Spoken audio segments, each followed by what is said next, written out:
After the end of World War II, the world was split into two, East and West. This marked the beginning of the era called the Cold War.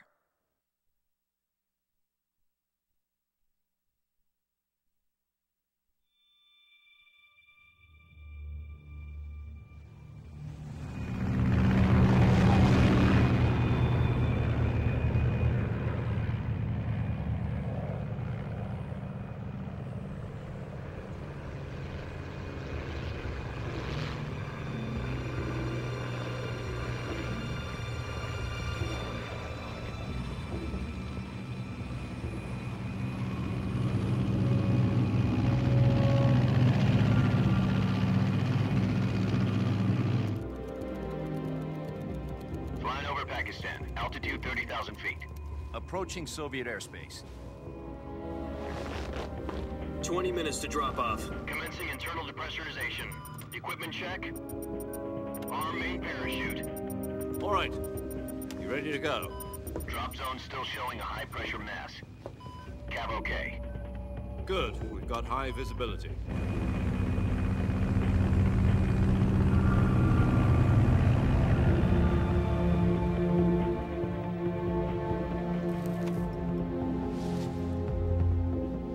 Put out that cigar.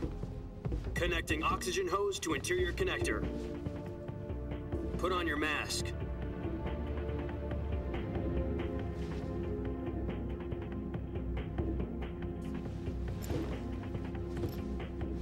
Does this panty waste know what he's doing? Approaching release point. 10 minutes to drop off. Hey, are you deaf? He said put out the cigar and put on your mask.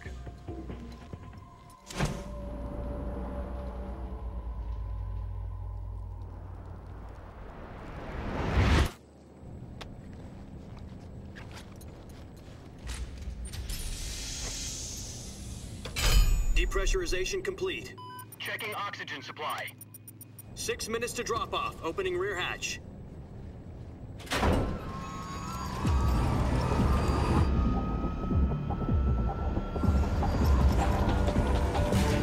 Sunrise.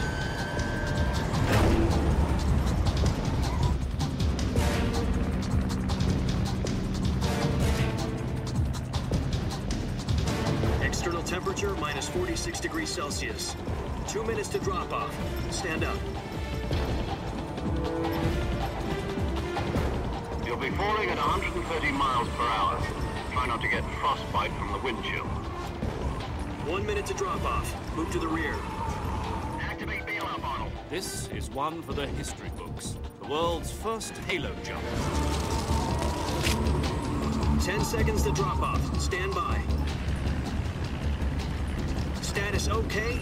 All green. Prepare for drop off. Countdown. 5, 4, 3, 2, 1. Spread your wings And fly. God be with you.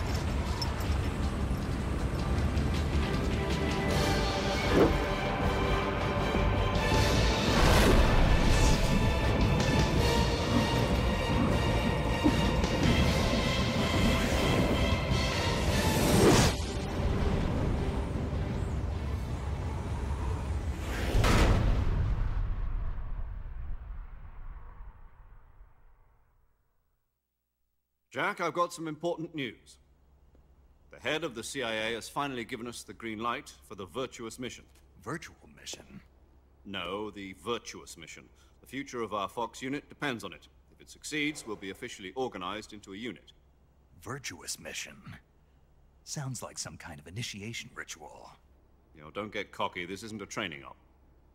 Right. So what exactly is this wonderful mission? Well, about 2 years ago, a certain Soviet scientist requested asylum in the West through one of our moles. His name is Nikolai Stepanovich Sokolov. He's head of the OKB-754 Design Bureau, one of the Soviets' top-secret weapon research facilities, and the East's foremost expert on weapons development. Sokolov? Isn't he that famous rocket scientist? The very same. On April the 12th, 1961, the Soviets achieved the first manned spaceflight in history. The Earth was blue, but there was no God. Well spoken. The rocket that carried Yuri Gagarin into orbit was the A-1, known as the Vostok rocket. Sokolov is said to be the man most responsible for the multi-engine cluster used in that rocket. After Gagarin's flight, Sokolov left rocket development to become the head of the newly established Design Bureau. From a lowly technician to head of a design bureau, that's quite a success story, so why do you want to defect? It seems he'd become afraid of his own creations.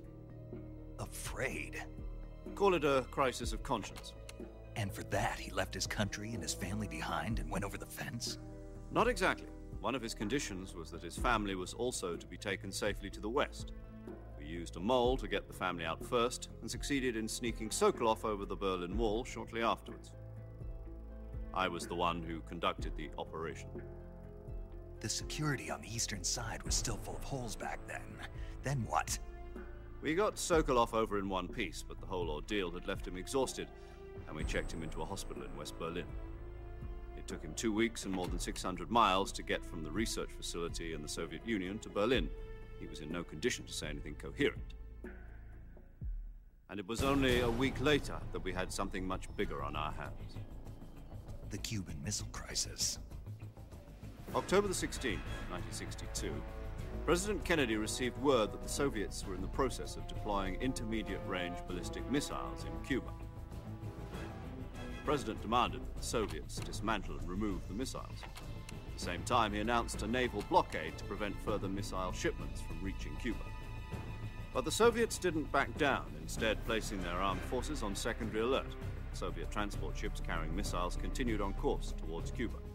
US and Soviet forces went on alert for an all-out nuclear war.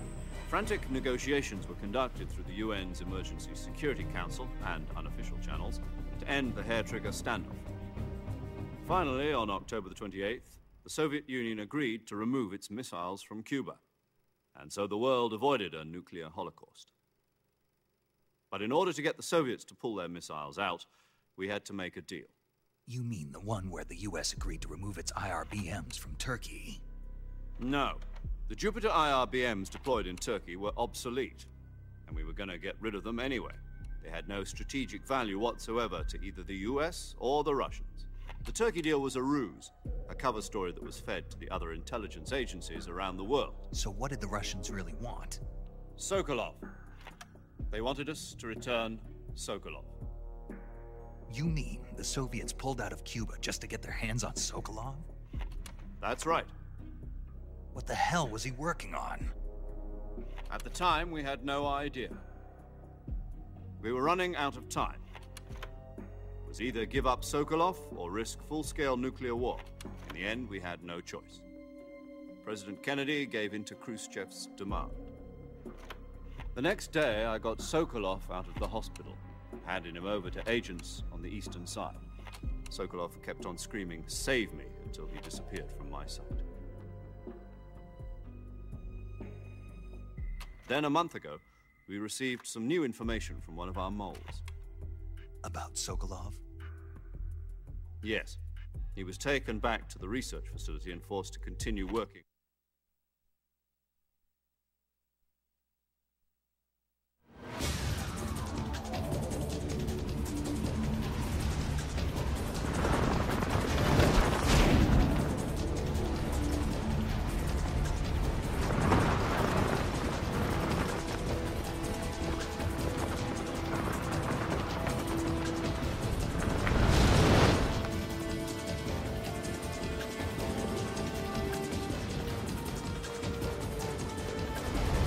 Listen up, Jack.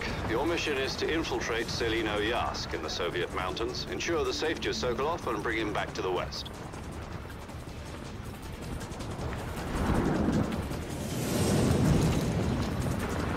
If we don't get Sokolov back before that weapon is complete, we'll be facing a major crisis. The clock is ticking.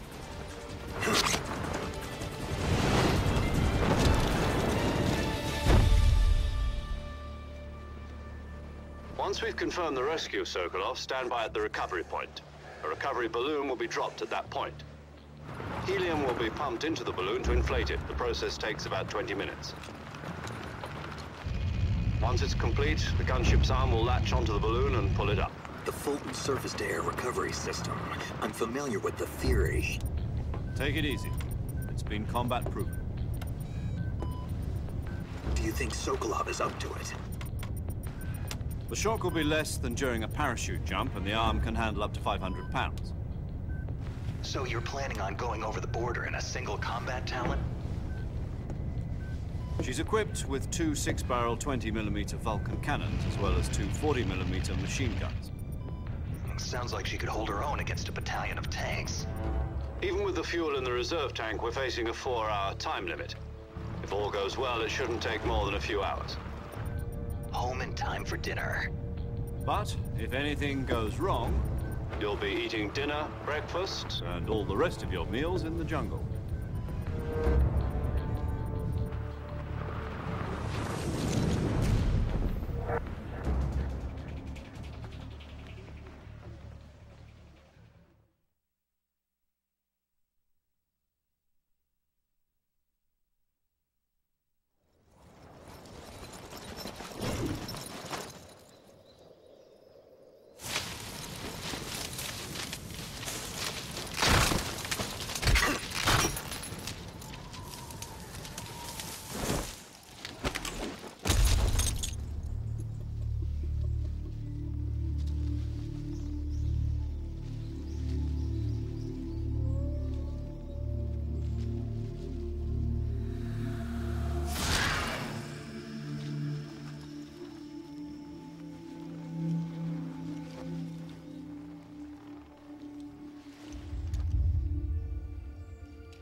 Do you copy? You're already in enemy territory, and somebody might be...